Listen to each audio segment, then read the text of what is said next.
Buenas tardes, señoras y señores. Sean todos ustedes bienvenidos a este nuevo acto de la Real Academia de San Romualdo, en el cual tendremos hoy la oportunidad de tratar un tema arquitectónico, cuál es la arquitectura del Teatro Coliseo de la Real Villa de León, a cargo de doña María Jesús Albarreal, arquitecta. Tiene la palabra don Juan Manuel García Cubillana de la Cruz para la lectura de la...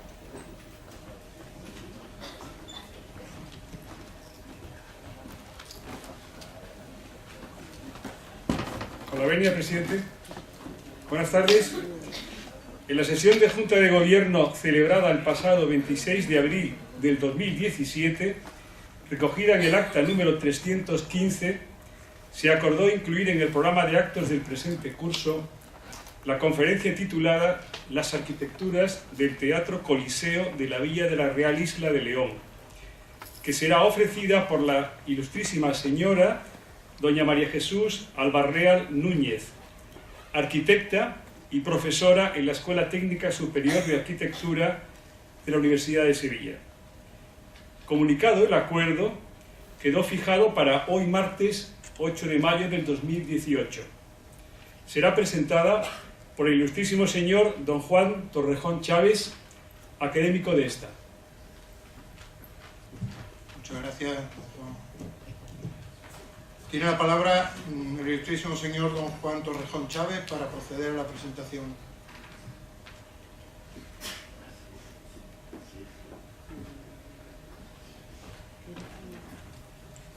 Buenas tardes. Señor presidente, señoras, señores, autoridades, en el grande y único libro superviviente de la arquitectura en la antigüedad clásica de arquitectura, conocido hoy como los 10 libros de arquitectura, un tratado escrito en latín y griego dedicado al emperador Augusto por su autor Marco Vitruvio Polión, afirma que los edificios deben presentar 3 cualidades esenciales: firmitas, utilitas y venustas. Es decir, deben ser sólidos, útiles, proporcionados, elegantes y agradables a la vista. Para Vitruvio, la venustas es equilibrio y coherencia para que la obra resulte de buen gusto, con encanto. Para definir a la doctora María Jesús Albarreal Núñez, a la que tan gustosamente presento ahora en la Real Academia de San Romualdo, no he encontrado más justa y apropiada que esta tríada fundamental, dado que ella, a la vez que ha ido desarrollando su formación y actividad arquitectónica, ha ido construyendo su personalidad cual si un edificio se tratara, con fundamento en las virtudes vitruvianas referidas.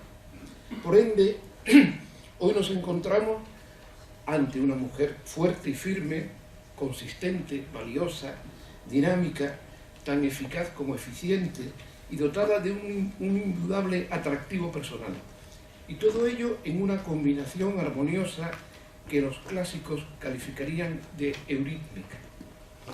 Nacida en Morón de la Frontera, provincia de Sevilla, su padre ejerció de procurador de los tribunales y su madre estuvo dedicada, como la mayor parte de las mujeres de su tiempo, a los hijos y al hogar, pero con una especial sensibilidad por la música. Cursó María Jesús los estudios de enseñanza primaria en el Colegio de Religiosas Concepcionistas, donde simultaneó breves estudios de música y piano, y los de bachillerato en el Instituto Público Fray Bartolomé de las Casas, en Morón de la Frontera, eligiendo ya asignaturas científicas y técnicas para estudiar arquitectura, que era su vocación desde pequeña. En 1979 marchó a Sevilla para iniciar sus estudios universitarios, titulándose en Arquitectura Técnica en 1984. Desde entonces y hasta el presente, su actividad profesional vinculada a la arquitectura ha estado simultaneada con una formación constante.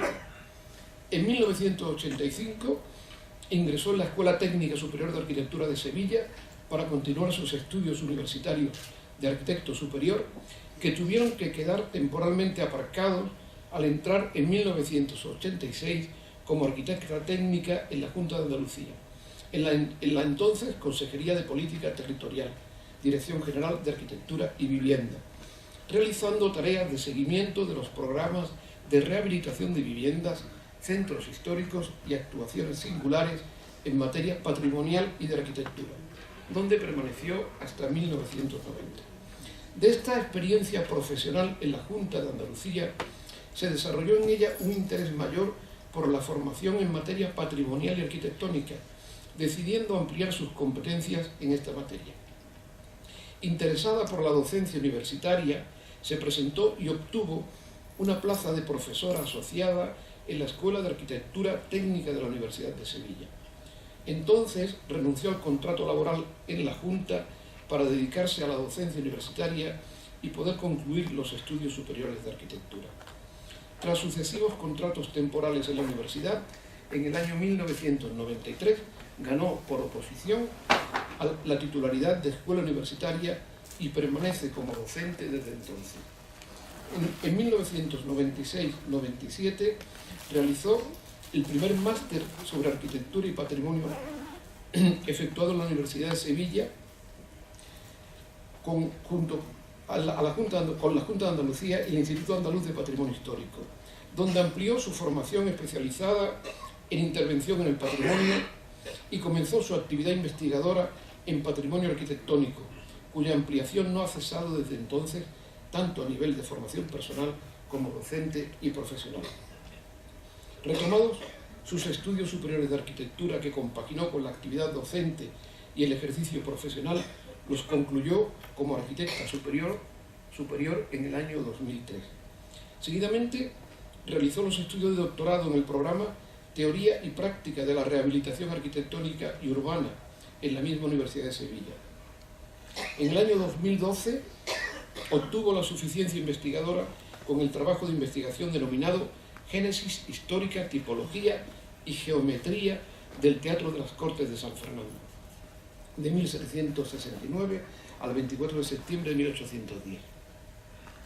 El viernes 15 de septiembre de 2017 defendió su tesis doctoral en la Escuela Técnica Superior de Arquitectura de Sevilla, obteniendo el grado de doctor en arquitectura con la calificación por unanimidad de sobresaliente cum laude. El título: Las arquitecturas del Teatro Coliseo de la Villa de la Real Isla de León, 1803-1810, Teatro de las Cortes de San Fernando. Su devenir histórico, urbano, tipológico, constructivo y simbólico, como recurso patrimonial emergente. Yo tuve la fortuna de estar presente y asistí a una defensa extraordinaria, y fue un momento particularmente por el tema tratado sobre el edificio que es indudablemente el más importante históricamente de la ciudad de San Fernando, dado lo que ocurrió allí el 24 de septiembre de 1910. Pude disfrutar, como digo, de una mañana larga, fue larga, pero extraordinaria, con una reflexión arquitectónica de primer orden entre la doctoranda y el tribunal. Tal como aparece en la introducción de su tesis doctoral, abro comillas, puedo concluir que la acción investigadora es inherente al trabajo profesional de la arquitectura y la edificación. Hacer arquitectura es investigar. Su relación con la ciudad de San Fernando, con nuestra isla, viene desde el año 1985, siendo miembro del LAN Estudio de Arquitectura, donde conjuntamente con el arquitecto Francisco Márquez Pedrosa, que nos acompaña hoy también aquí, participó en los trabajos iniciales en el edificio del Ayuntamiento de San Fernando, hasta la fecha en que se encuentran en una importantísima actuación de rehabilitación integral, de la que podemos asegurar que es la intervención arquitectónica de mayor calado e importancia en un edificio público de carácter municipal en los últimos tiempos, y creo que probablemente en los tiempos futuros.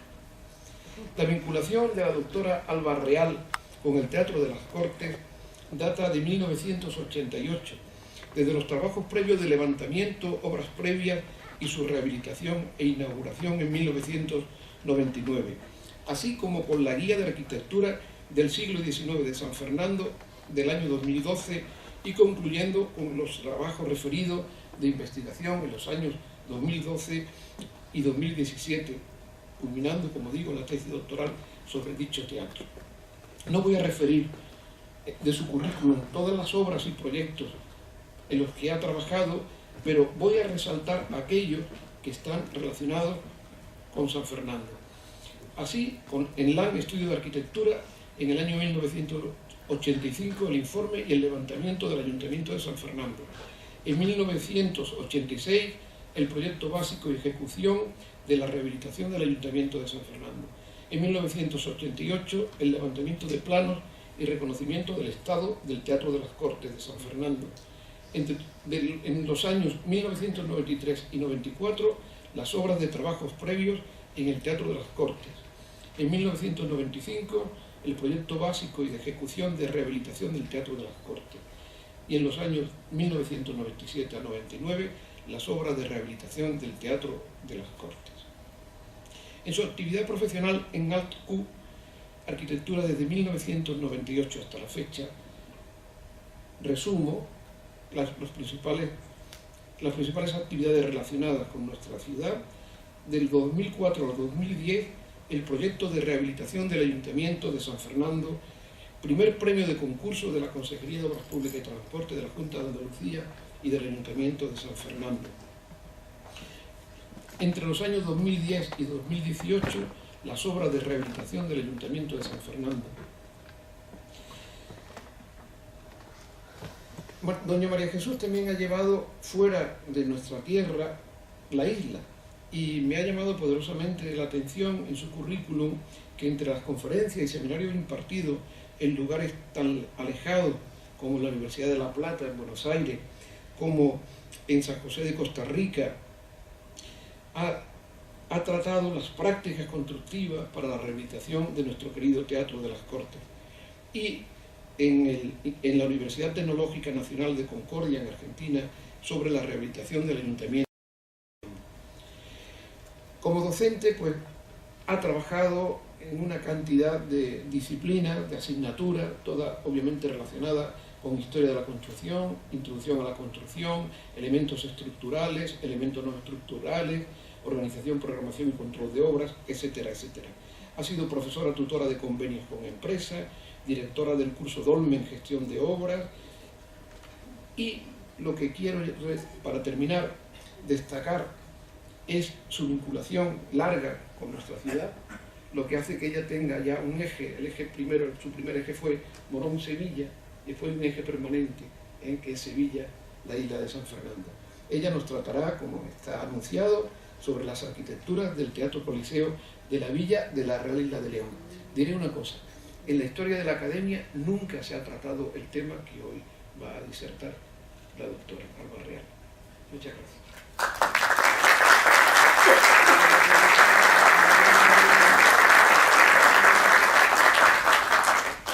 Muchas gracias, don Juan Torrejón. Tiene la palabra la ilustrísima señora doña María Jesús Alba Real Núñez para impartir su conferencia.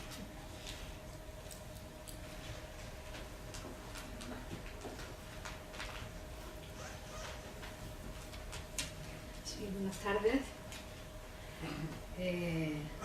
Gracias, señor presidente. Muchísimas gracias por la invitación a estar aquí en la Real Academia para hablar de un tema tan querido y tan importante.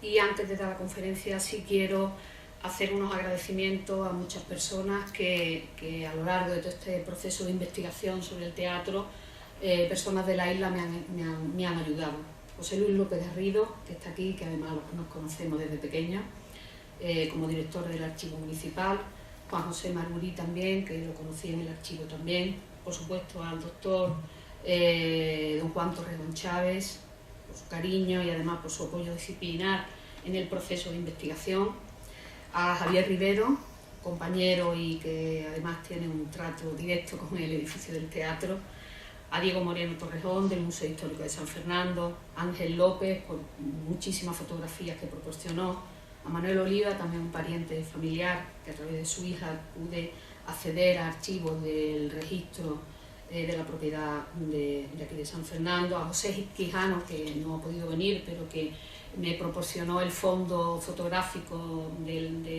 vinculado a al teatro y que ha sido fundamental durante el desarrollo de la tesis, a la familia Zambrano Ballester, que también durante el proceso de la tesis, en concreto a Pablo Inocencio Quijano, tuvimos una pequeña conversación muy interesante acerca de la vivienda trasera de la accesoria del teatro, y luego del Archivo Histórico Provincial también una persona, José Ramón Barroso, que también fue muy importante. Especial recuerdo y especial agradecimiento a mis compañeros de Arquitectura, que algunos están aquí presentes, Paco Márquez, Juan Cascales, Ana Coronado y Mónica González, porque todo este trabajo que ha referido mi compañero es un trabajo colectivo, nunca es un trabajo individual, y es preciso hacer esa cuestión. Y también a otro arquitecto que no está aquí, José Ramón Moreno García, que fue el político que era director general cuando se puso en marcha el programa de rehabilitación de teatros, que tan importante ha sido para Andalucía y en especial para lo que fue el edificio del teatro.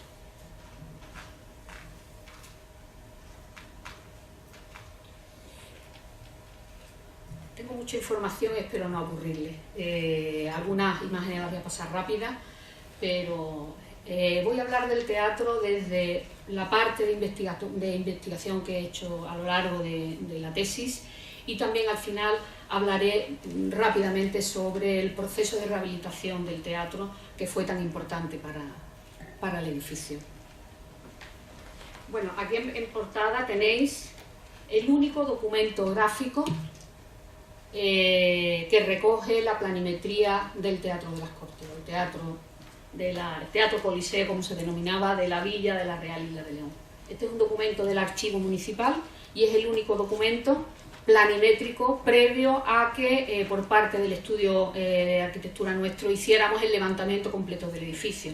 Cuando abordamos el tema no existía documentación al respecto, y el único documento, este es un plano muy modesto, es un pequeño documento que no es más grande de una 3, del cual hablaremos mucho a continuación, porque de este elemento aparentemente tan sencillo, detrás lo que hay es una sabiduría arquitectónica y un valor patrimonial indiscutible que el edificio del teatro tiene, y que es una de las reivindicaciones que mi tesis doctoral ha planteado, porque el edificio del teatro siempre se le ha atribuido un valor histórico, pero mi tesis y el trabajo de investigación y de rehabilitación que hicimos lo que pretende demostrar es que además del valor histórico tiene un indudable valor arquitectónico patrimonial que debería ser reconocido y que en este momento, como veremos a continuación, todavía no está reconocido. Bueno, algunos datos genéricos del carácter insular que la isla tiene, que todos ustedes conocen. El valor del territorio, como la isla de León, por su posición estratégica, fue tan determinante para todo su pasado. Recordar que en el año 1690 la isla prácticamente era un territorio con viviendas o con edificaciones diseminadas por su territorio, pero que a lo largo de una serie de acontecimientos históricos que vamos a ver a continuación, aquí podemos ver unos planos en donde podemos ver la evolución urbana de la trama urbana de la isla. En 1700 estamos viendo este núcleo de población y la calle Real cómo va ampliándose, y ya en el 77, una vez que la isla adquiere la condición de villa y tiene su casa consistorial, aparece un crecimiento hasta que la instalación de la población de San Carlos, que supone un gran boom edilicio en la ciudad. Aquí hay mucha información, pero aquí están marcados en azul los hitos principales y las fechas principales vinculadas al teatro. Detallaremos ese desarrollo cronológico, ya lo hizo José Luis López Garrido en su libro de las casas de comedia, pero aquí tenemos las fechas principales para el teatro, y también hechos históricos muy importantes y que explican por qué la isla de León en muy poco tiempo sufre un aumento de población tan importante, fundamentalmente la fecha de 1769, que es el traslado del Departamento Marítimo, que abre todas las expectativas de crecimiento de la ciudad y a partir de ahí toda una serie concatenada de hechos muy relevantes. Muy importante decir que el primer intento vinculado a esa fecha para poder instalar en la isla de León una actividad teatral justamente se produce en ese año, en 1769, y sucesivamente hay una serie de actuaciones que vamos a ver a continuación. Es interesante señalar, bueno, este es un documento obtenido del Archivo de India en el proceso de investigación, donde es un padrón de la isla de León en el año 1800, del 1810 al 1812, aunque hay una nota aclaratoria que dice que a pesar de que son 22.000 y pico de habitantes, no están incluidos ni la población de San Carlos, ni el caserío de Ocio, ni toda la población militar que había en la ciudad. Pero es un documento interesantísimo porque está desgranado por todos los barrios, con un censo pormenorizado al que tuve acceso y un documento para investigar en el futuro, desde luego.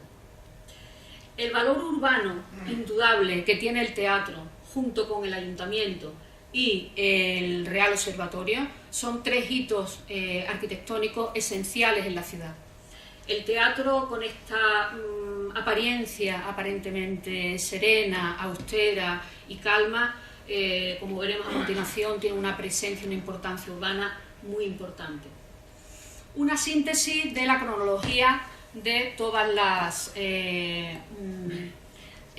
momentos en el que se ha intentado instalar una actividad teatral en la isla.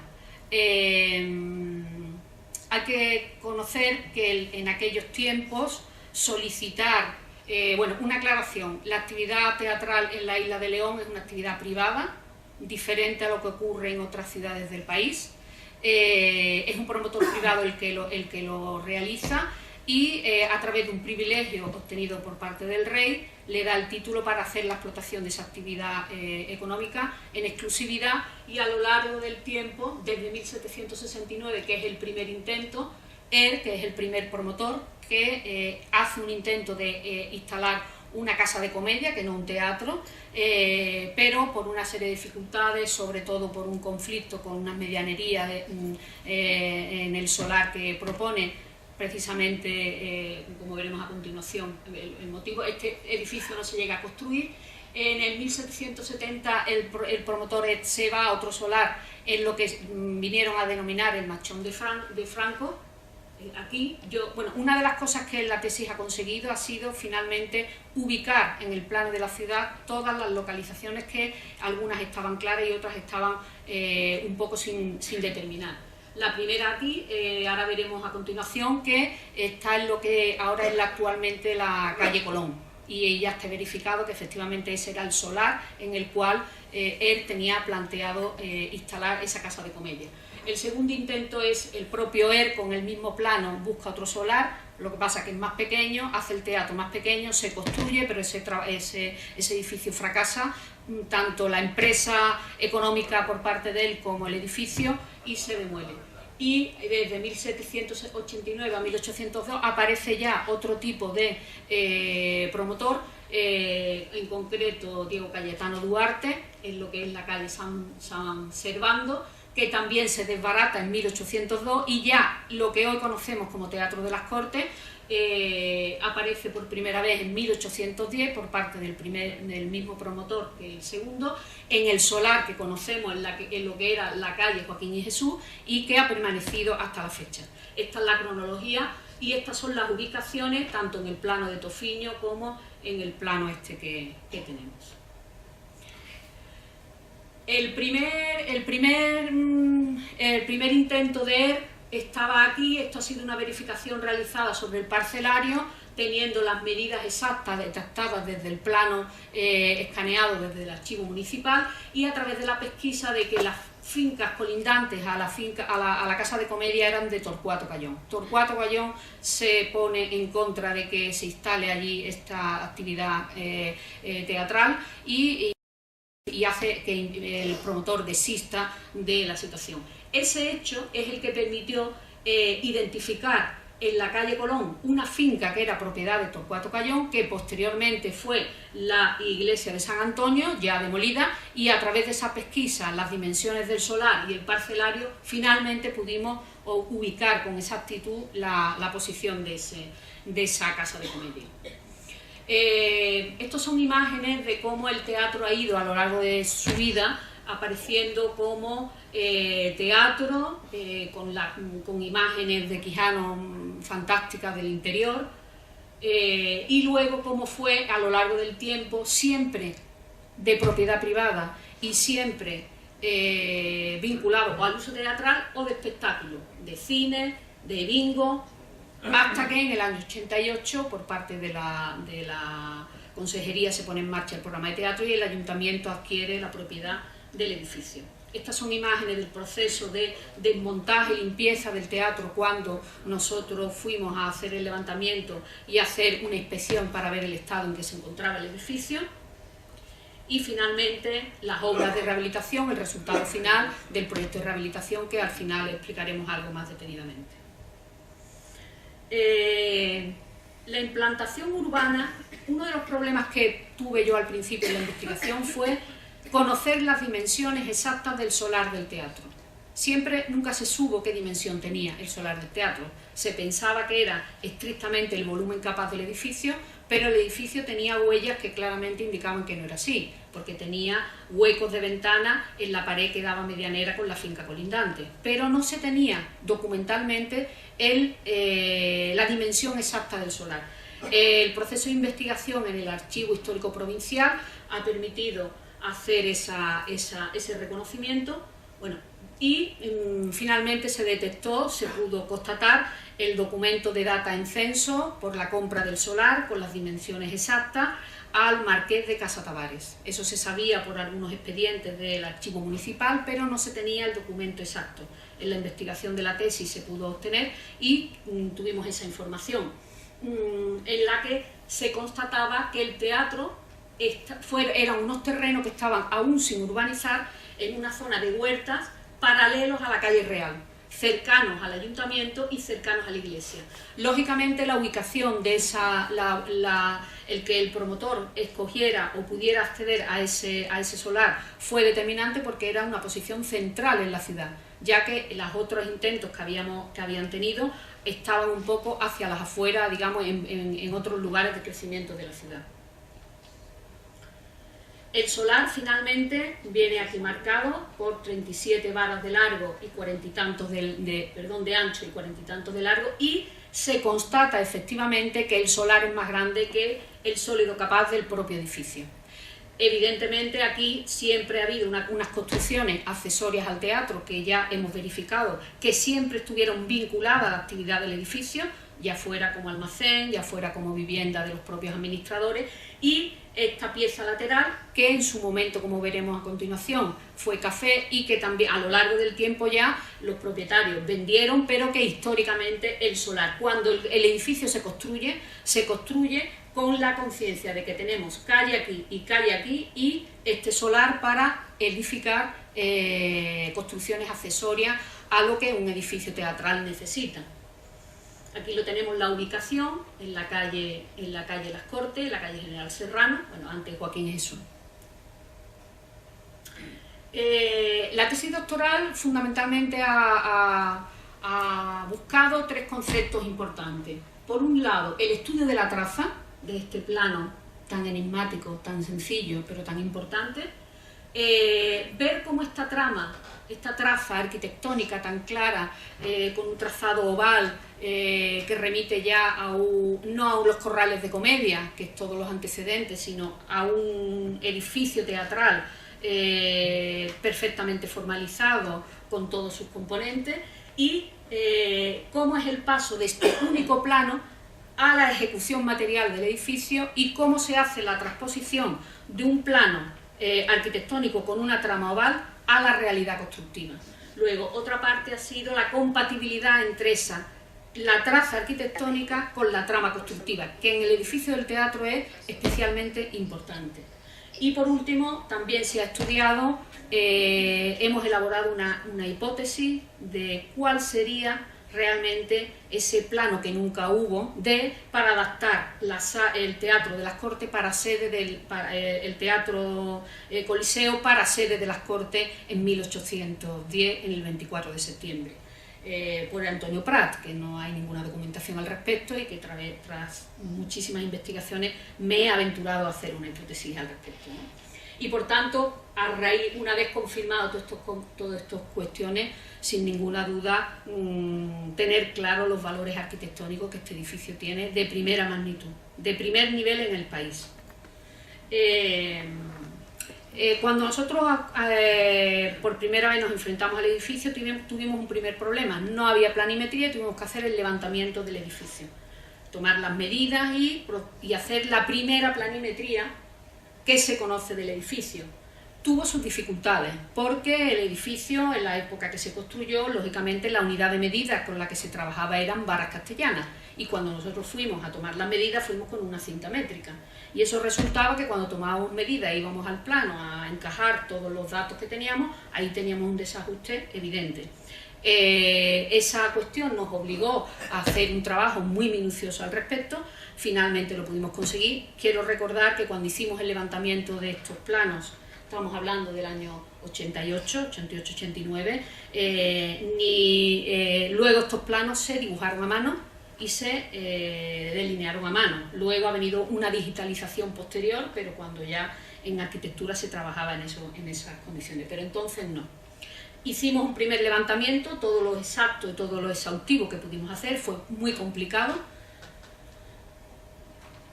Elaboramos toda una serie de, yo para la tesis también, de escalas gráficas que nos permitía permanentemente comparar varas castellanas con unidades de medida métricas y poder hacer esa transformación. También, como veremos a continuación, a lo largo de la tesis, hemos construido una escala gráfica para poder transformar varas castellanas a pies franceses, porque una de las durante la redacción del proyecto de rehabilitación del teatro ya teníamos claro que desde luego la traza del Teatro de las Cortes estaba vinculada a los tratados que había en Francia sobre el trazado de las salas de espectáculo, en concreto del tratado de Pierre Pat, y intuíamos que lógicamente teníamos que investigar con los documentos originales de ese tratado sobre la sala de espectáculo que a continuación veremos.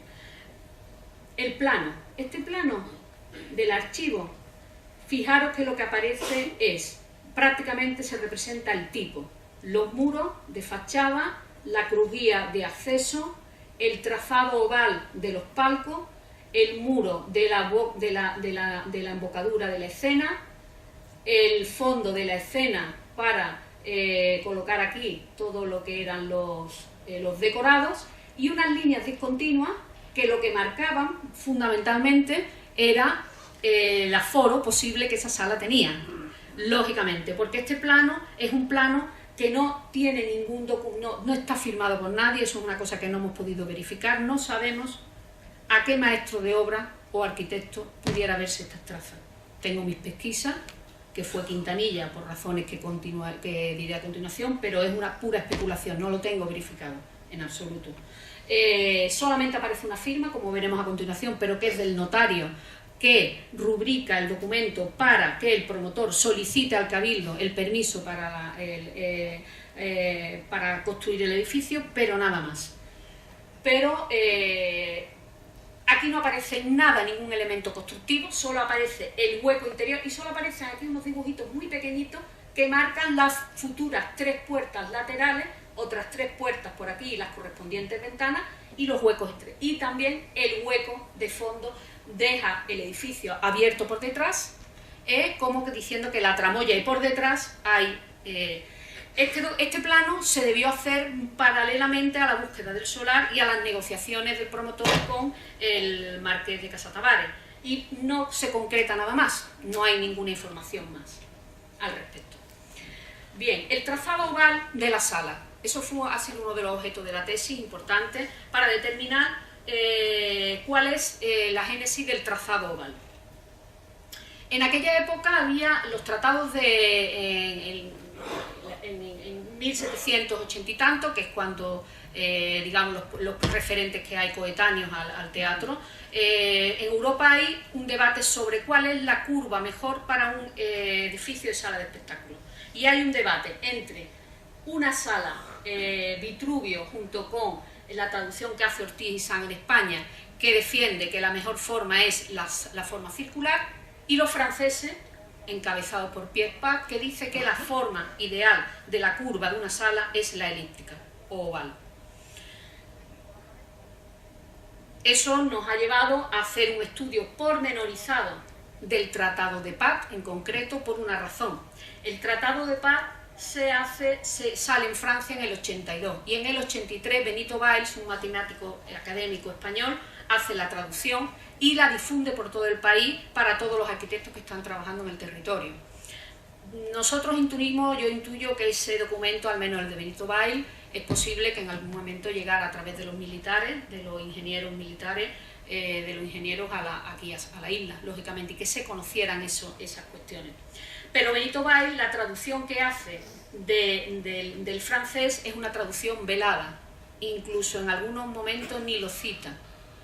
Elimina la escala, o sea, reproduce la misma lámina, la copia, pero no lo cita, elimina algunos elementos del plano, por ejemplo, la escala gráfica esta que está en Toise, en pie francés, lógicamente cuando lo traduce al español, pero no pone la escala gráfica en varas, por ejemplo, y elimina algunos. Y estos dibujos que parecen extraños, que no tienen que ver con el trazado de la sala de espectáculos, sí tienen que ver, pero él los incluye en otro sitio. Es decir, Benito Valls hace una difusión importantísima en este país sobre los trazados de la sala de espectáculos, pero hace una traducción velada, casi de plagio, ¿no?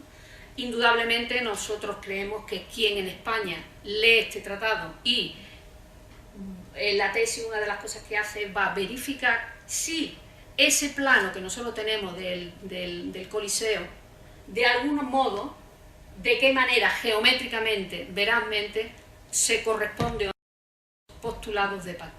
Pat pertenece a aquellos arquitectos de la Ilustración, en donde dice que lo importante de una sala de espectáculo es la función para la que es ese edificio, que es oír bien y ver bien.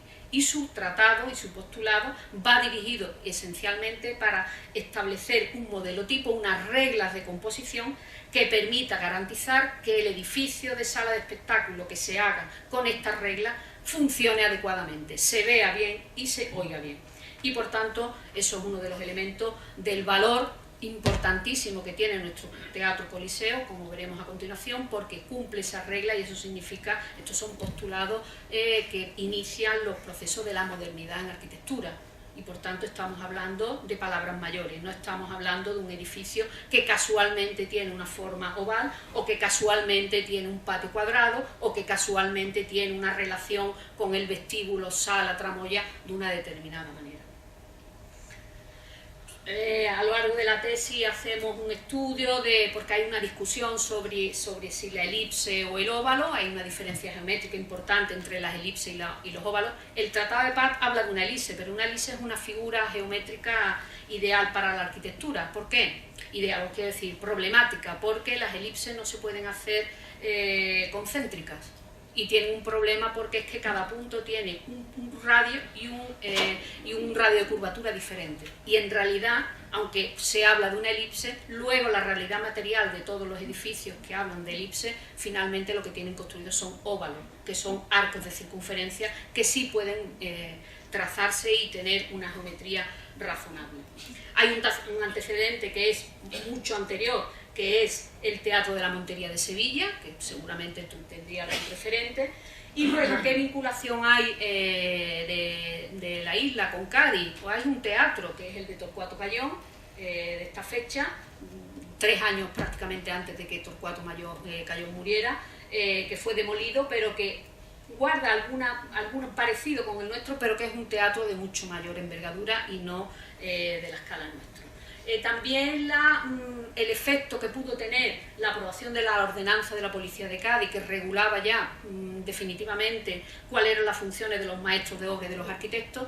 La incidencia que tuviera en la isla no se conoce en realidad, pero bueno, eso estaba ahí y era un documento importantísimo, y todos los maestros de obra que trabajaban en la zona, en el territorio, lo usaban.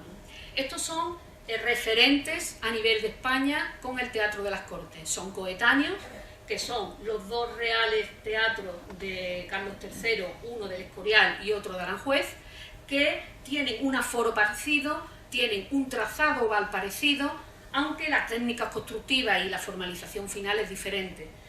Tienen también una formalización en la imagen urbana también parecido, ellos muchísimo más decorados. Recordemos que el nuestro, esto es promoción real, nosotros estamos en promoción privada en una ciudad de provincia, no estamos hablando en otro contexto, pero sin ninguna duda puede ponerse a nivel arquitectónico de esos tan importantes edificios.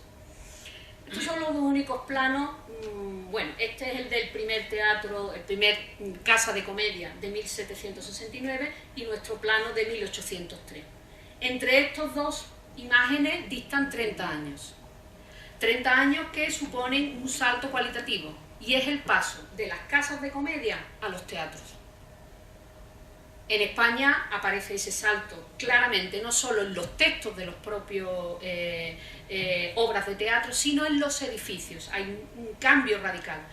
Aquí en la isla se ve, y aunque pueda parecer que este proviene, o de alguna manera su antecedente es el de ER, en ningún caso. Este pertenece al mundo de las casas de comedia, el Teatro Coliseo pertenece ya al mundo de la composición arquitectónica, con todos sus componentes, con todos sus elementos. Aún así, se ha hecho un estudio pormenorizado de este único plano que existe, se calculó el aforo por tener una dimensión, y yo estimé unos 500 personas, tenía el teatro este de él, que no se construyó, pero que con ese mismo plano se construyó el del Machón de Franco. ¿De acuerdo? Recordar que estamos hablando del 69, y en aquella época la isla, ¿qué podría tener? Podría tener, según el catastro de Ensenada, unos 6.000 o 7.000 almas. Y hay un estudio, que no lo voy a referir, pero que es interesante, que lo podéis encontrar por internet, de Emilia de la Cruz, que estudia desde el 71 al 73 la afluencia de personas de la isla al único teatro que existía entonces en el Machón de Franco, ¿no? Hay una conclusión, y es que el número de personas que asistían a la función era mucho menor del aforo que tenía el edificio, y eso puede explicar en parte la ruina que fue esa empresa, esa actividad empresarial del propio promotor, y también luego la ruina técnica fue porque el edificio fue mal construido por miles de informes que hemos podido investigar en los archivos. El nuestro, el del Teatro Coliseo, el traspaso de lo que es el plano con la traza oval y las crujías a lo que es la realidad material del edificio, sí es bastante... Solamente hay una pequeña diferencia de una vara aquí, que posiblemente en el muro de fondo es un patio de 20 por 20 varas, una crujía de 4 varas, es decir, que el traspaso del plano a la realidad se hizo fidedignamente. También se estudió el aforo que pudo tener, y que ahora tiene, pero que pudo tener en su momento, y aquí tal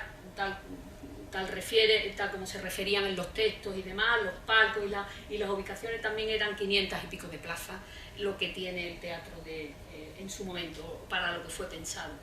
Se estudió qué trazado oval tenía la curva de la sala, se determinó que era un óvalo, que se vinculaba con el óvalo cuarto de Serlio, pero en fin, esto es muy largo y tampoco tiene mucho interés. Otra investigación que se hizo fue estudiar el papel del único plano que tenemos, ese documento.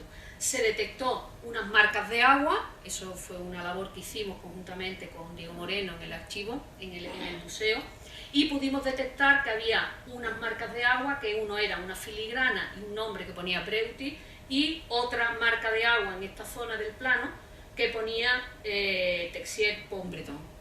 Lógicamente eso debía ser la marca del papel. En aquella época, al parecer, el papel venía o de París o de Francia o de Italia, pero bueno, era por las pesquisas de intentar buscar. Y se encontró una única firma, pero ya pensando, inicialmente pensaba que podría ser la rúbrica del maestro de obra, pero para nada, al final era del escribano Bartolomé Caldet, pero que sí me llevó a ir al archivo provincial y poder detectar a través de su firma su nombre y a través de la data censo y la compra del solar, que con las escrituras, que fue importante para tener las dimensiones exactas. El estudio, bueno, luego hemos hecho un estudio de trasladar, intentar averiguar lo que es la traslación del teatro de Pat, del tipo modelo de Pat a nuestro teatro.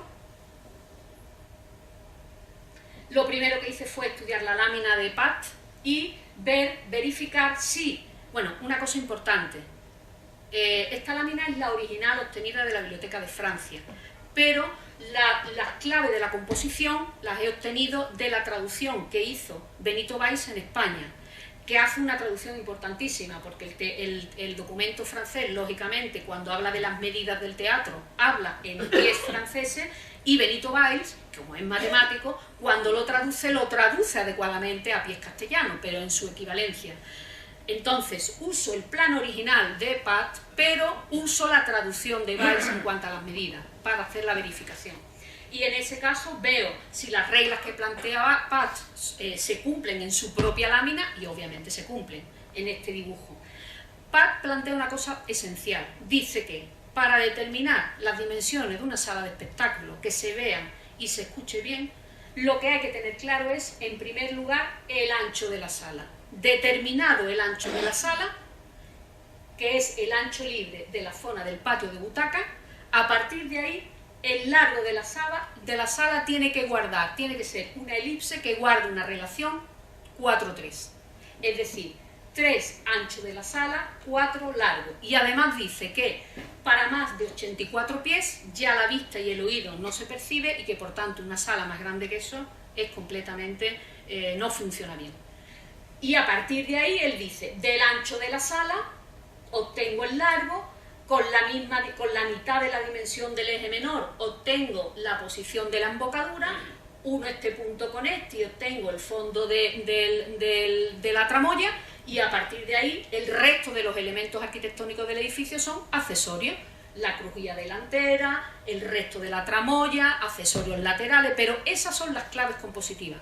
Y además, aparte de esto, dice, y es muy importante, la sección del edificio en altura, lo que él denomina el ángulo visual, y dice que el ángulo visual, según el ancho de la sala, la altura del último palco no puede estar más alto de 2/3 del ancho, de manera que este rectángulo capaz que determina el ancho respecto a la posición del último palco tiene que guardar también esa relación, porque eso es lo que garantiza que el último que está aquí pueda ver el escenario en condiciones. Esas son fundamentalmente las reglas. Aparte dice que debe ser de madera, toda una serie de cuestiones, pero que importantes, ¿no? Pero esto es lo esencial. Y yo lo que hago es, sobre nuestro plano, ver si se cumplen esas reglas. La primera operación que hago es decir, bueno, tengo mi solar, voy a intentar implantar directamente el dibujo que me sale en pies castellanos, lógicamente, sobre mi solar. Y lógicamente me di cuenta que el teatro de Pat es mucho más grande que el que nosotros tenemos aquí en la isla, lógicamente. Pero digo, bueno, voy a ver si existe una relación proporcional, porque Pat lo que da es una receta proporcional, da claves compositivas, no da una dimensión exacta. Verifico la proporción existente entre el ancho de Pat y nuestro ancho. Nuestro ancho, recordar que en el plano que teníamos, aquí hay una escala gráfica que pone y marca claramente 14 varas. 14 varas es el ancho del patio del Teatro Coliseo. Bien, pues la relación o la proporción entre el ancho de Pat y las 14 varas nuestras, en pie, bueno, esta parte la tuve que hacer en pies castellanos, porque he tenido dibujos en varas o en pies, en fin, dependiendo de la situación. Y efectivamente, y veo que la proporción es una proporción concreta, que es 1,5 veces, es decir, que el teatro de Pat es 1,5 veces mayor que el nuestro. Eso significa que a partir de ahí yo puedo verificar. Entonces, ¿qué hago? Reduzco la lámina de Pat proporcionalmente a esa relación y veo si nuestros elementos de composición de nuestra lámina se corresponden con la de PAT y lógicamente una coincidencia altísima. A partir de ahí lo verifico y vuelvo a verificar el que pone PAT, que es el ángulo visual. Y en el ángulo visual, efectivamente, hay una diferencia entre la sección de PAT y la nuestra. PAT tiene en total 1, 2, 3, 4 palcos, nosotros tenemos 1, 2, 3 y 4 palcos. Pero el escenario del teatro de PAT está más alto que el nuestro. Hay la relación entre uno y otro. Pero en nuestro teatro también se cumple que el ancho de la sala y la altura del último palco cumple la relación 2:3. Es decir, que las dos claves compositivas esenciales para que un edificio de sala de espectáculos se oiga y se vea bien, nuestro Teatro Coliseo las cumple.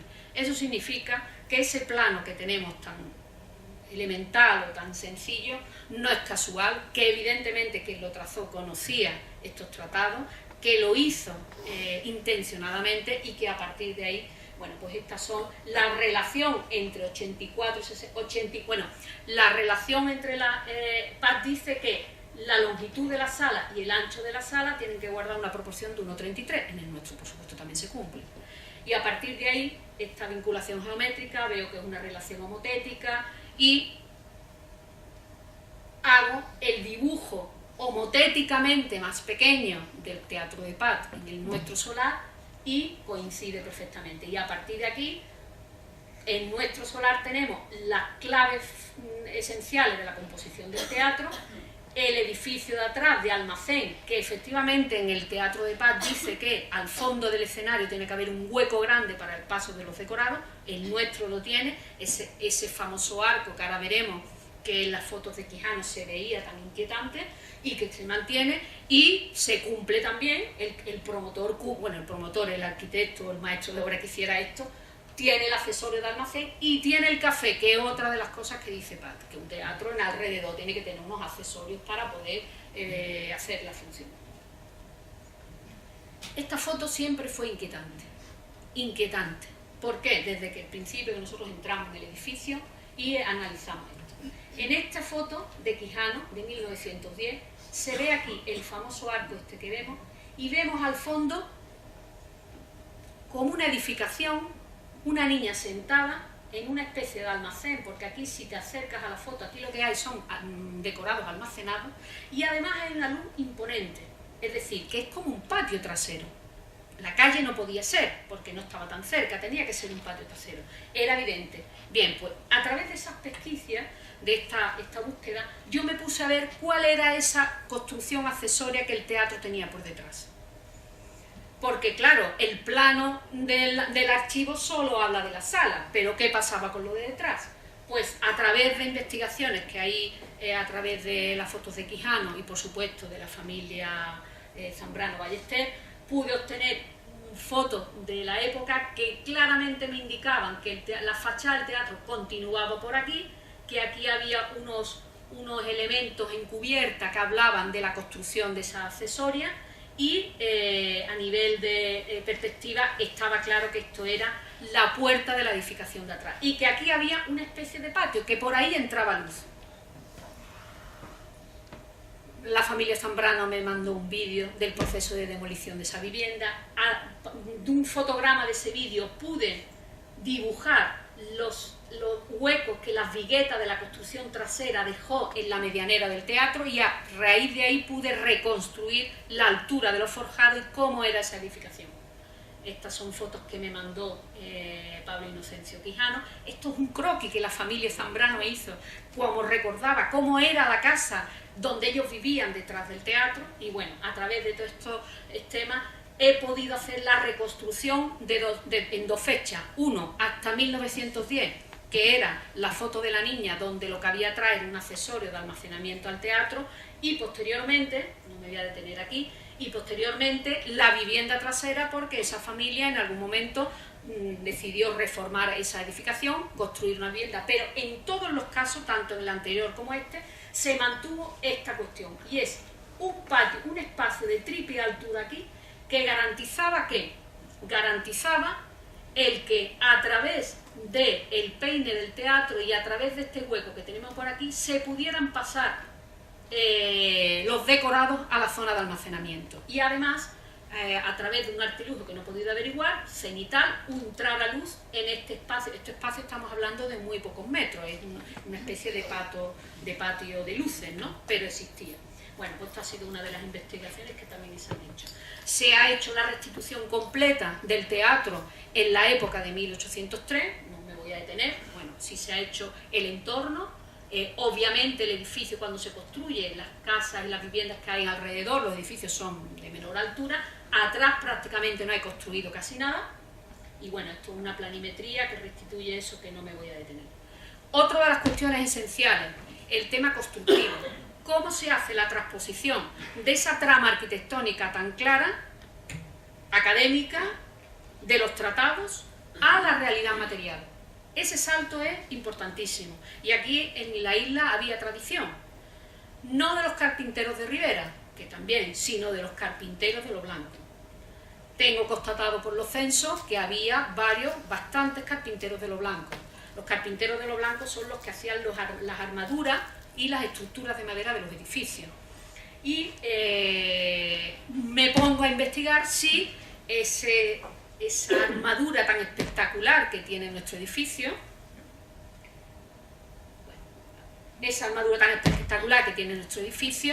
de alguna manera guarda relaciones con las reglas de la carpintería de Lo Blanco de Diego López de Arena, que es un tratadista del siglo XVII en Sevilla, que establece todas las reglas para los trazados de las armaduras de madera, y me pongo a hacer esa investigación. Bueno, previamente un resumen, una síntesis muy importante. El proceso de la construcción cronológica del teatro, porque eso es muy importante para lo que viene después. El teatro, una vez que en 1802 se desbarata el teatro de la calle San Servando, se pone en marcha la petición para la construcción del Teatro Coliseo. Durante todo este tiempo el promotor, ¿qué es lo que hace? Busca un nuevo solar, habla con el ayuntamiento, solicita el nuevo permiso. Debe de tener problemas para adquirir el solar porque el Cabildo constantemente le está reclamando que se está cumpliendo el plazo que le han dado para hacer el nuevo edificio, porque claro, el Cabildo era muy interesado en que el teatro existiera, porque recaudaba parte de los fondos que daban, lógicamente, para el Cabildo, entonces, para el ayuntamiento.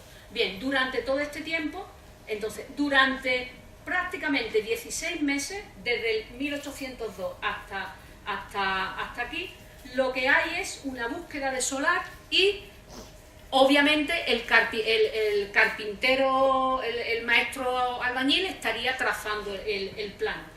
Se sabe que el 19 de abril de 1803 cuando se aprueba el plano en el Cabildo.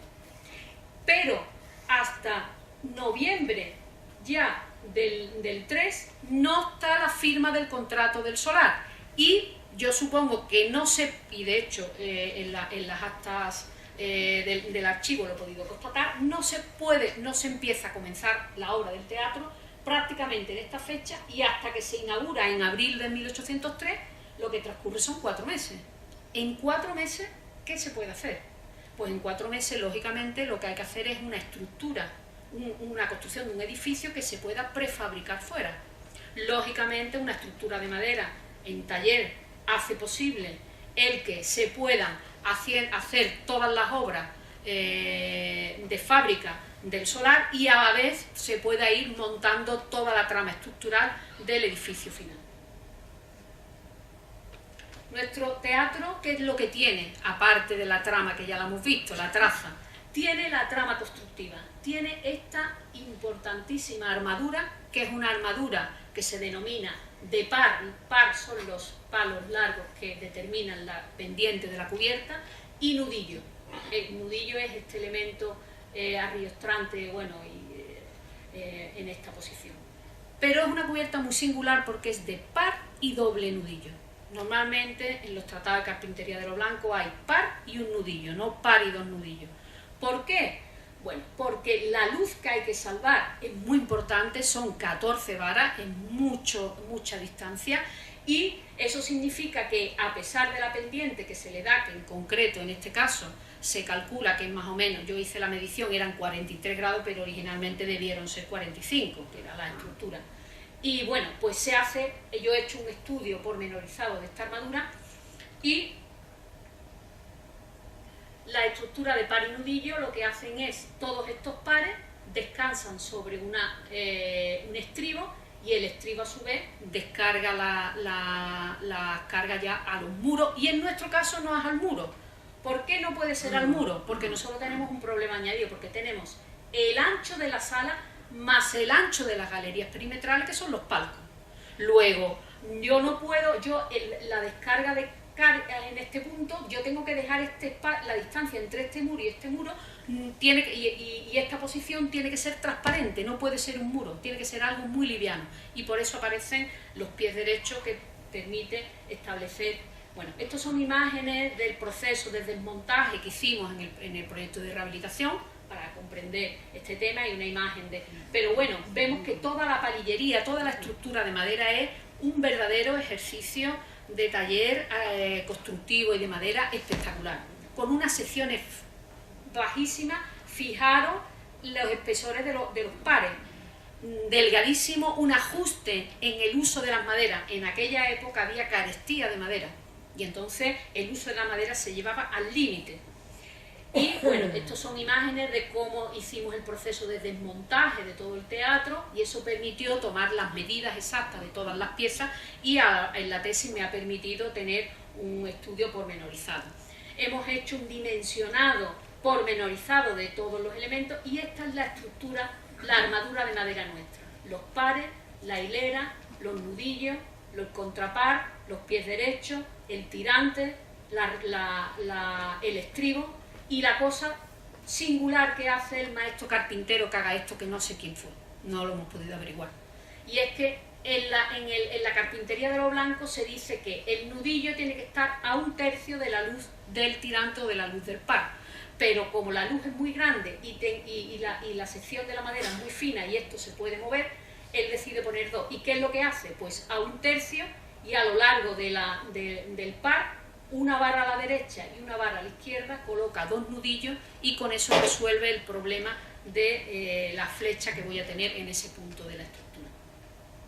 Bueno, se ha hecho un estudio pormenorizado de todos los componentes, se da una solución muy peculiar en la figura, donde se ponen unos tornapuntas para liberar completamente la boca de escena y poder tener ahí todo el peso de los telones, y este palo se pone paralelo al de la cubierta, es decir, a 45 grados, y bueno, no me voy a detener, pero en el Tratado de la Carpintería de lo Blanco se estudia perfectamente esto. ¿Y cómo se hacen las estructuras de madera? Pues algo parecido a lo de Pat, son unas reglas, y se dice, ¿qué ancho de nave tiene usted? Pues yo tengo 14 varas. ¿Y qué ángulo quiere usted en la cubierta? Pues en este caso se decidió 45 grados. Pues con 14 varas y 45 grados de inclinación para la cubierta, el resto se construye una cosa que se llama el cartabón de armadura, que es una reducción a escala de lo que va a ser en el futuro la cubierta de ese edificio. Con la condición de que este cartabón, que se ejecutaba físicamente en las carpinterías, tenían de ancho una vara. Bien, pues con eso en el taller podía perfectamente cortar la longitud de los pares exacto, porque se sabía que si esto tenía 14 varas y la mitad eran 7 varas, con 7 cartabones yo tenía un palo de la longitud de 7 cartabones, tenía la longitud del par. Lo podía cortar en taller, inmediatamente lo podía prefabricar y traerlo y montarlo como un mecano, que es lo que hicimos nosotros durante el proceso de rehabilitación. Es mucho más largo, no me voy a detener, pero esto... Es decir, que además del valor arquitectónico por la traza, el valor constructivo que este edificio tiene, como ejemplo, en mi investigación, único en España de carpintería de par y doble nudillo. En mi investigación, yo no sé si hay, en un edificio civil, y además donde los pares descansen en un pórtico de madera transparente y no en un muro de carga, porque muchísimo habremos visto carpintería, armaduras de pares y nudillos, pero descansando sobre muros de cargas corridos. Pero en este caso es singular porque descarga sobre los pies derechos, porque están los palcos y hay que ver. Bueno, no me voy a detener, se hace una comprobación completa, se estudia el nudo, se verifica cómo es el cartabón, en fin, todas las reglas que da la carpintería de lo blanco, y de nuevo, la carpintería de los blancos dice que una vez que tú tienes el cartabón, con el cartabón puedes determinar el ancho de los pares, el alto de los tirantes, todas las secciones de todas las maderas, y entonces lo cumple. Bien, se hace un estudio pormenorizado de todo. No sé cómo voy de tiempo. Lleva 55. Bueno, pues rápidamente. Paso. Este es el proceso constructivo del edificio. Prat. Adaptación del teatro a sala de las Cortes. No hay ninguna planimetría, solo hay unas láminas. Esta es la única, desde mi investigación, que se puede dar por válida en cuanto a lo que sucedió el 24 de septiembre. El resto de los documentos, tanto de texto como gráficos que existen, son recreaciones o interpretaciones de este. Se dice, bueno, el proceso de las Cortes lo conocemos a nivel cronológico. Un dato importante, mientras aquí en la isla de San Fernando se está planteando buscar un edificio para las Cortes, en Madrid Bonaparte está encargando a Silvestre Pérez un edificio, un proyecto para unas Cortes paralelas. Eso puede explicar también la urgencia para hacer la operación. Bien, tenemos estas imágenes de la reconstrucción, pero al final la conclusión a la que, bueno, esta lámina viene de un documento que se llama Noticia exacta de lo ocurrido en la plaza esto es una crónica periodística del año 1810, y quien estuvo allí recogió el dato, lo escribió y anotó al lado de la lista todas las cosas que pasaban aquí, y yo he intentado hacer una reconstrucción. Ahí en esos textos siempre hay una cosa mítica que se dice que la sala era una elipse de 26 varas de diámetro mayor y 14 de diámetro menor. Eso es una cosa que me despistó muchísimo, pero cuando me he ido bueno, las sesiones de las Cortes del 24 habla de eso. Existe este otro dibujo de Juan Gálvez, pero que del Museo Lázaro Galdiano dice que es de la fecha de 12 del 13, yo no sé en qué momento vino Gálvez a la isla, no sé si lo que él hace es unas notas y luego una recreación a través de las láminas publicadas por la crónica. Yo apostaría que es eso, posiblemente, porque además hace una cosa imposible, y es meter gente en esta zona, que es la zona del escenario, y eso es imposible. Luego, porque también hay una polémica de si el rey, o sea, el estrado para el rey estaba a la entrada del teatro o en la zona del escenario. Yo he llegado a la conclusión claramente que estaba en la zona del escenario. Luego esta es una recreación sobre las láminas existentes. Aparece otro documento del año 1896 y múltiples documentos. Y luego esta lámina de las Cortes, que bueno, que aquí ya lo que hace es poner como unas telas, y esto que también lo he sacado de una página web de aquí de la isla, y las recreaciones de estas estampas, pero que son de San Felipe Neri, pero que no hacen más que reproducir lo que dicen que pasó en el 24 de septiembre aquí en la isla. Y finalmente hay otro tema. A través de la hoja de servicio de Antonio Prat pudimos descubrir, porque él mismo lo escribe de su puño y letra, de que la obra de la adaptación la hace en 12 días. 12 días tiene, y casi sin ningún medio económico. De hecho, hay cartas extensísimas en el Congreso de los Diputados del que era propietario del teatro, en el que le reclamaba a la regencia el dinero de las obras que él había costeado. El propietario había costeado a la corona, que nunca se lo pagaron, y que fueron 18.000 reales de la parte del tablado de baile que le había prestado, y para usted de contar. Es decir, 12 días, mucha urgencia, ningún dinero. ¿Qué se hace en ese tiempo? Pues mi conclusión es que lo que se hace son las gradas donde se sientan los diputados, un decorado suficiente en la zona del escenario. Desde mi punto de vista, yo creo que se desmonta el decorado, la embocadura que hay, y se hace uno nuevo con telas o con maderas. El suelo nunca estuvo a la altura del escenario, sino que estuvo un poco más bajo, y al final la conclusión a la que yo llego es esta. Esta es con un aforo aproximadamente para 132 diputados, que sabemos que en esa época eran 102, vamos, que lo que estaba previsto eran 102. Yo he hecho una reconstrucción en 3D de lo que sería esa, y saldría esto, y efectivamente es un poco, comparativamente con la lámina, totalmente verosímil. Esto es otro, el expediente de declaración de patrimonio de monumento histórico artístico del edificio, que no voy a entrar en él, y simplemente esbozar algunas imágenes de lo que fue el proyecto de rehabilitación del teatro, si me permite el señor presidente, rápidamente, porque estoy preocupada. El proyecto de rehabilitación, a la izquierda siempre van a tener ustedes lo que era el edificio originalmente, a la derecha el proyecto de rehabilitación. La actuación de rehabilitación lo que intenta rescatar son los valores arquitectónicos y constructivos del edificio, intenta mantener lo esencial del edificio, por supuesto la traza, por supuesto recuperar toda la palillería de madera, que el edificio, como todos recordaréis, se desmonta entero, se enumeran las piezas, se lleva un carpintero, se limpian, se preparan, se restituyen, se sanea toda la cimentación y se pretende que el edificio siga siendo teatro, es imprescindible que tenga un equipamiento escénico apropiado y unas instalaciones que no tenía. Por eso se hace un sótano para ubicar maquinarias de aire acondicionado más unos aseos y un doble muro en el fondo de la medianería. Vemos por aquí esta imagen que el solar del teatro ya no estaba como estaba al principio, sino que está rodeado de edificios altísimos. Luego hay que tratar esta medianería, nosotros lo tratamos con este doble muro que aparece en esta posición y que tiene esta configuración. El proceso de excavación fue espectacular, a roca viva, pero el terreno lo permitía y dejamos las trazas principales de los pies derechos para no perder la forma de la curva, la forma y las dimensiones del teatro. Fue un proceso complejo, pero altamente interesante.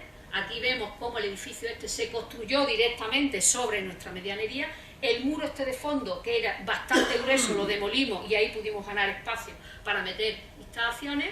Y estas son imágenes ya del edificio que todos conoceréis, el estado anterior, el siguiente, el doble muro de hormigón para todo el sistema de tramoya y subidas y bajadas y los camerinos, la escalera, los camerinos aquí, 2 plantas de camerinos dando a la calle General Serrano, el muro de hormigón, la sala que se desmontó entera y se restituyó un elemento esencial, como veremos, el peto. En la planta de tirantes se habían hecho barbaridades cuando era cine, se habían cortado tirantes de la estructura y había hecho que estos muros se movieran. Por supuesto se restituyeron todos los tirantes y toda la estructura de madera y se arriestró en cabeza para que el edificio no tuviera ningún movimiento. Está la parte de arriba. Estos son la planta de todos los pares que había en total, no recuerdo el número aquí, 56. Y al final, con el doble muro, ¿qué ocurrió? De todos los pares se remecanizaron en taller absolutamente todos, se pudieron conservar todos los de la sala y los de la tramoya se pusieron nuevos de madera laminada porque no hubo posibilidades de recuperarlos todos. Estas son las imágenes del montaje ya en fase de la obra. Imágenes de la tramoya que se actualizó completamente con una maquinaria escénica magnífica que permite que hoy el teatro siga siendo teatro, que era el objetivo esencial de esa rehabilitación, que el edificio no perdiera su condición y por supuesto se actualizara contemporáneamente, permaneciendo las trazas clásicas o las trazas originales del edificio, con medios que no fueron pocos pero fueron importantes. Pues nada, aquí viene lo de todo el remecanizado de las maderas. Estos son imágenes del peto, el tratamiento de la medianería, que fue fundamental para dar una imagen urbana dignificada, puesto que esta medianera era muy agresiva para el entorno del edificio, y ahí se colocaron las máquinas de aire acondicionado y el grupo electrógeno, toda la ejecución del sótano, las imágenes comparativas de lo que era la sala y cómo ha quedado, la embocadura serena, sobria, vinculada a lo que el edificio tenía. El peto, un tema esencial, porque las cabezas de los forjados, el peto es un elemento constructivo que se hizo in situ allí y es un conformado in situ de paneles de madera encolados in situ que hacían de arriostramiento de la cabeza de todas las viguetas de todos los forjados, que reconstruían la curva para no perder la forma de la curva. La escalera principal de acero corten que se anclaba en los muros y que con un espesor finísimo garantizaba el registro y además riostraba esos muros. Eso fue dificilísimo llegar a esta solución, ahora parece muy sencilla, pero fue un debate extensísimo en el seno del estudio. Por supuesto, a nivel de fachada, la ordenación de todos los miles de huecos que a lo largo de su historia había existido, con una composición ya ordenada de los huecos. La fachada principal exactamente igual, con y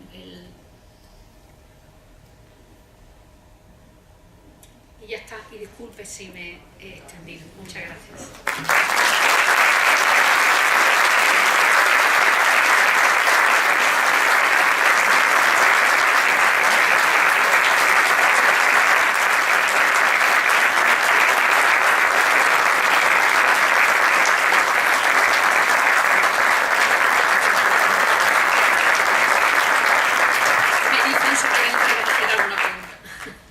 Si alguien quiere hacer una pregunta o algún comentario. Se han quedado muchísimas cosas en el tintero, se lo puedo asegurar. Soy de María Jesús, estaba más o menos casi predestinada a este tema. Cuando Antonio Moreno fue a Sevilla, a la Consejería de Obras Públicas, firmar el documento de rehabilitación del Teatro de las Cortes, coincidimos con un alcalde que firmó el de su pueblo. Entonces hubo que cambiar porque nos trajimos equivocadamente los proyectos. El Ayuntamiento de San Fernando se comprometía a realizar el fino oriente de Morón de la Frontera y el Ayuntamiento de Morón de la Frontera se comprometía a rehabilitar el Teatro de las Cortes de San Fernando. Uy, ese dato no lo tenía, vamos. Me deja muerta. En aquel momento tu vinculación con el Teatro de las Cortes estaba prácticamente predestinada. Qué miedo, ¿no? Te lo cuento porque Qué miedo. una anécdota. Sí, no la conocía, José Luis. Nunca me la habías comentado. Por favor, Sí. ¿en otras partes de España o de Europa se conoce algún teatro de estas características o algún edificio que esté cerrado a cal y canto y que no lo pueda ver nadie? De estas características se refiere a qué, como teatro, De la importancia tanto histórica como arquitectónica. que esté cerrado. Ah, ya comprendo la pregunta. Sí, eso es un tema interesante, porque efectivamente yo creo que una de las cuestiones, y espero que a lo mejor esta charla pueda al menos abrir el debate, el edificio del teatro yo creo que tiene un atractivo no solo arquitectónico para los que somos profesionales de esto, sino que se debe de conocer y debería ser un lugar donde se pudiera visitar, donde se pudiera, aparte de las representaciones teatrales, hacer, digamos, un conocimiento y una divulgación de lo que es este edificio. Esta charla, una de las cosas que también, bueno, y todo el trabajo profesional que hace nuestro equipo, siempre ha buscado, digamos, defender el edificio del teatro como un edificio de una importancia excepcional. Yo solo conozco en América, en Costa Rica y en Panamá iglesias que a nivel constructivo tienen una armadura parecida a la del teatro. Pero en España incluso a veces se le ha querido poner en relación con el Teatro de Almagro, pero no, porque el Teatro de Almagro es un corral de comedia, esto es otra cosa. Aquí estamos hablando de otra tema. Yo creo que sería importante que el edificio tuviera un mecanismo, y ahí pues, me imagino que el ayuntamiento tendrá mucho que decir, supongo, tendría que tener alguna forma de poder divulgar sus valores. No me ha dado tiempo a explicarlo, pero hay una cosa importantísima. Cuando se declara monumento histórico-artístico, hay un expediente en el año 33, que el propietario en el año 33 solicita a Madrid, a la Real Academia de la Historia y de Bellas Artes, la declaración, y hay un informe, que yo lo traía aquí, pero que no me ha dado tiempo a explicarlo, de un académico que dice que, bueno, que el edificio tiene, se puede declarar monumento por el valor histórico, pero no por el valor artístico o arquitectónico. Yo creo que sería bueno hacer una iniciativa a la Real Academia de Bellas Artes de San Fernando de resarcir ese argumento, porque desde luego no solo el proceso de rehabilitación, sino creo que los trabajos de investigación que hemos hecho hasta la fecha ponen de relieve que el edificio tiene una importancia muy, muy, muy grande, sin ninguna duda. Y que a veces no lo conocemos, quiero decir que quizás a lo mejor esta charla o cualquier otra iniciativa que se pudiera hacer, o a lo mejor, no sé, visitas esporádicas, nosotros, el equipo nuestro, estaríamos dispuestos sin ninguna duda a elaborar, a colaborar, a hacer cualquier tipo de explicación, un folleto informativo, algún tipo de publicación. Yo no sé si mi tesis en algún momento la podré publicar, todavía está muy reciente.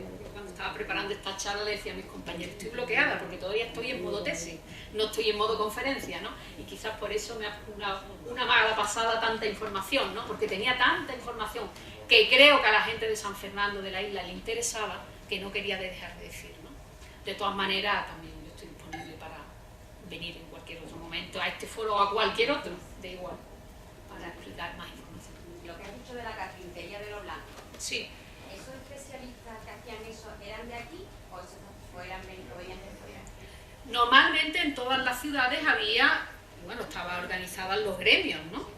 Y estaba el gremio de los carpinteros de los blancos. Y yo tengo censos de la isla, vamos, concretamente, creo que es en Ensenada, aparecen el número de carpinteros de los blancos que existen en San Fernando. Yo tengo los datos, no los tengo aquí encima, pero en la tesis los tengo contabilizados. Y son distintos los carpinteros de Ribera de los carpinteros de los blancos. Los carpinteros de los blancos tienen la categoría de artistas, vamos, están dentro de los denominados artistas.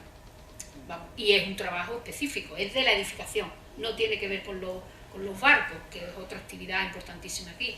Obviamente ahí seguro que había trasvases y seguramente muchos carpinteros de Ribera hacían carpintería de los blancos y viceversa, casi con toda certeza.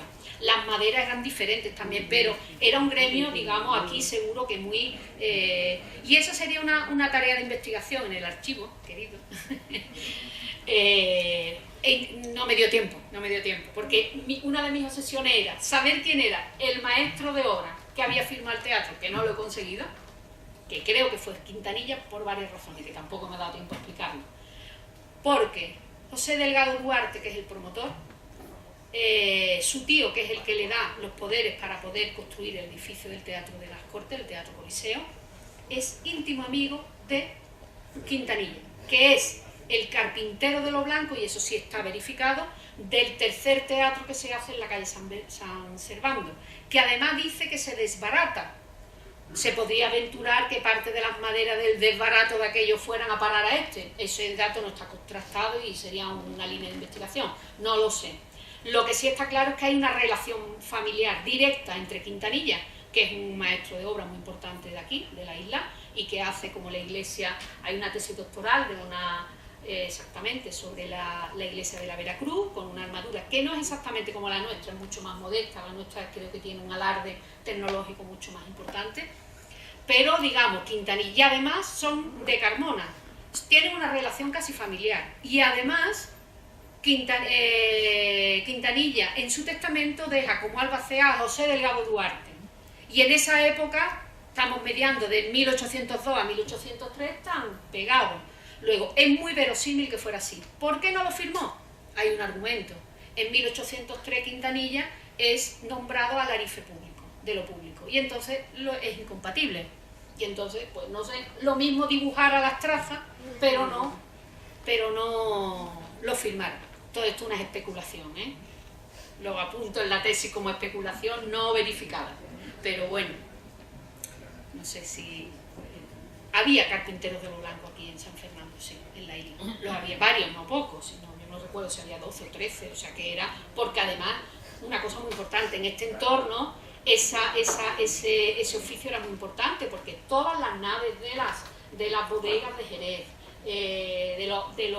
seguro que muchos de los tinglados del entorno de la zona de la Carraca y de muchas construcciones del entorno se hacían con madera y se hacían con esa regla de... Lo interesante del teatro es que se ha mantenido. ¿Por qué? Se ha mantenido porque ha seguido siendo siempre teatro. Y por tanto eso es lo que habría que seguir manteniendo en la ciudad de la isla, aquí en San Fernando. Y por supuesto, poderlo visitar. Van a hacer 20 años de su rehabilitación, que se dice pronto. Nosotros hoy cuando lo veíamos se nos ponían los vellos de punta, porque decíamos, Dios mío, ¿no? Fue un riesgo brutal la operación que se hizo, pero yo creo que mereció la pena, sin ninguna duda. Sé que hay gente. Yo recuerdo que en el proceso de investigación de la tesis fui al Congreso de los Diputados a ver si había datos, porque he hecho mucha investigación sobre Antonio Prat, muchas cosas de Antonio, y fui al Congreso de los Diputados a ver si tenían alguna noticia. Tenían alguna. De allí saqué sobre todo cartas del promotor, de José Delgado Duarte, muy cabreado con la regencia porque no le pagaban todos los gastos que había hecho en el teatro, que lo sufragó él, que no le devolvían las llaves, que, vamos, estaba indignado con la regencia, porque decía que cómo era posible ese tema, ¿no? Pero se me ha ido lo que quería decir. De Antonio Prat, que en el Congreso de los Diputados hay una información también, digamos, muy parca sobre el tema de la isla, y yo creo que si lo de San Felipe Neri fue importantísimo y la Pepa en Cádiz, pero es que yo creo que lo de la isla, sobre todo en el edificio, hay que reivindicarlo, sin ninguna duda. Yo creo que habría que solicitar un nuevo expediente en la Real Academia de San Fernando de Madrid para reclamar que se borre del expediente de que no tiene valor artístico arquitectónico, y que tiene, además del histórico, el valor arquitectónico indudable. Indudable. No conozco edificio, no lo conozco, igual, hasta lo que sé.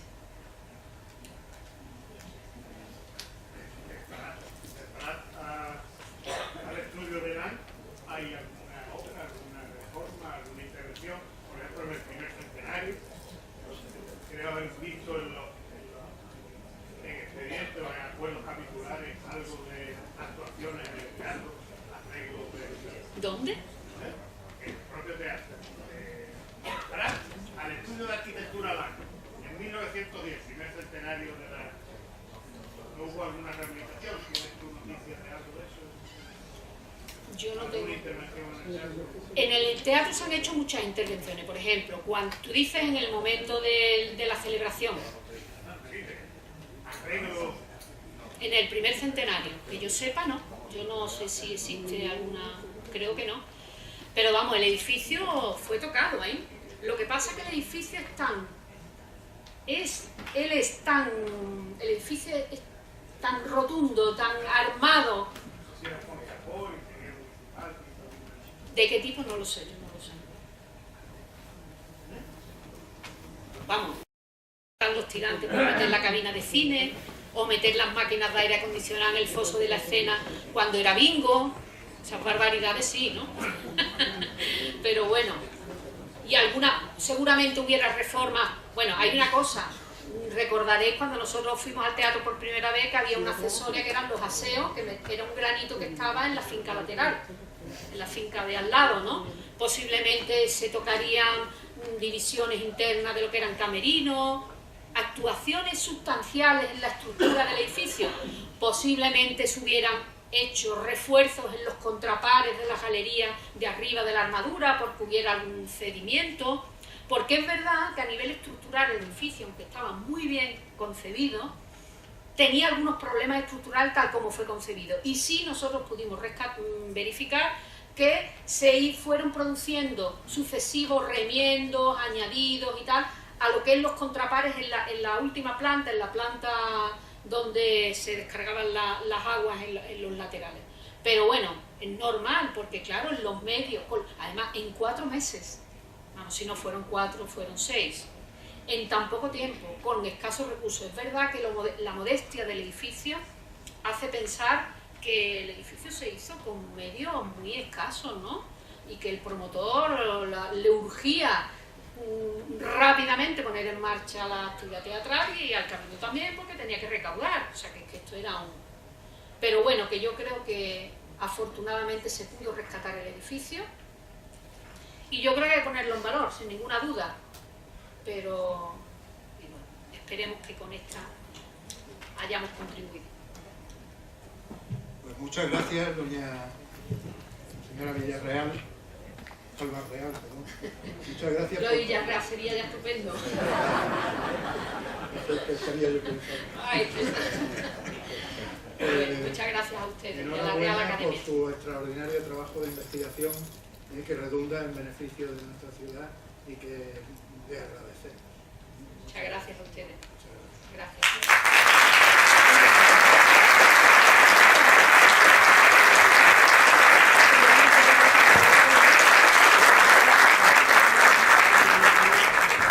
Muchas gracias a la Corporación Municipal, señora delegada de Cultura, señoras y señores académicos, señoras y señores, muchas gracias por su presencia. El próximo acto de la Academia tendrá lugar el martes 29 de mayo a las 19:30, también aquí, y será una conferencia con el título de los telescopios colectores de radiación. Será pronunciada por el ilustrísimo señor don Jorge Núñez de Murga, director del Observatorio Fabra y catedrático del Departamento de Astronomía de la Universidad de Barcelona. Están todos ustedes invitados. Se da el acto por finalizado.